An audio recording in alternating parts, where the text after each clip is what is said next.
Өт жолдарын қалай жуып тазалауға болады? Барлықтарыңызға ассалаумағалейкум. Сіздермен бірге Дертке шипа арнасы. Видеоға лайк басып, арнаға тіркеле кетулеріңізді сұраймыз. Өт сарғыш қоңыр, дәмі ашқылтың, қою сұйықтық. Өт бауырда түзіліп, одан кейін өт шығаратын өзек арқылы өт қабына құйылады. Өтті ағза қажет етсе, өт қабынан өзек арқылы 12 ішекке келіп құйылады. Ас қорыту кезінде өттің шығаратын қызметі өте зор. Ол қоректік заттардың құрамындағы майларды ыдыратады.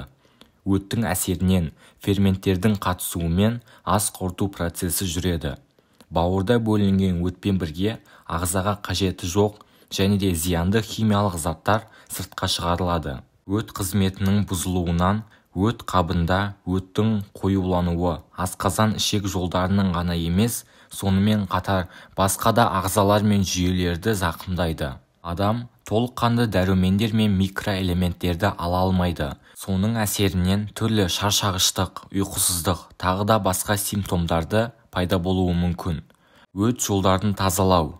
Өттің қоюлануын болдырмау үшін өт қабындағы тастарыңыздың түзілуін болдырмау керек. Ол өт сұйықтығының жылжуына әсер етіп, ағзаның бір қалыпты ұстап тұруына әсер ете алады. Қазіргі кезде дәрі-дәрмектердің көмегімен және де халық емімен өт жолын тазалаудың көптеген әдісі бар. Бірақ өт жолын тазалауға болатын және тазалауға болмайтын қарсы көрсеткіштер бар екенін ескерген жөн. Қандай жағдайда қолданған дұрыс? Негізгі көрсеткіштері өт қабының дискинезиясы, жансыздандыратын препаратты ұзақ уақыт қолданғанда, дұрыс тамақтанбау кезінде, өт қабының қабынуы кезінде, ағза уланған кезде, бір орында ұзақ отырған кезде, гепатиттің әртүрлі факторларында, бинарлы жүйенің қызметінің бұзылысы кезінде және де өтке тас толған кездегі көрсеткіштер болып табылады. Өт жолын тазалау кезінде дәрігердің кеңесін алған жөн.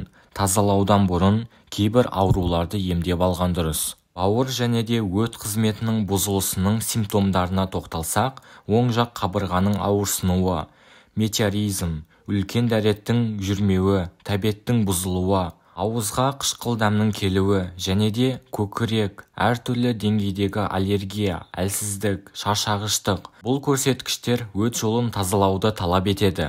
Егер де өт қабында көптеген ұсақ тастар болса, процедура жүргізілмейді. Себебі өт жолын жауып, қабырғаларды зақымдайды. Сонымен қатар науқас қатты ауырсыну сезімін сезінуі мүмкін.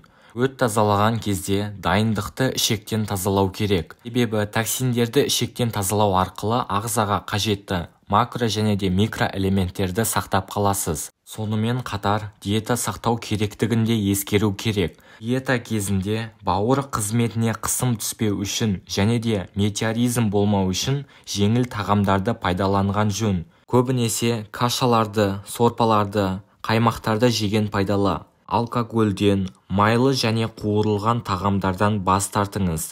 Сонымен қатар, дәстүрлі өт тазалаудың тағы бір жолы өт айдайтын препараттар. Дәріханадан өт айдайтын шайларды ішсеңіз болады.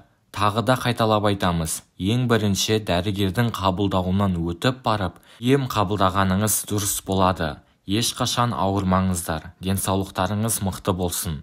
Сіздермен бірге Дертке шипа арнасы. Сау, саламатты болыңыздар.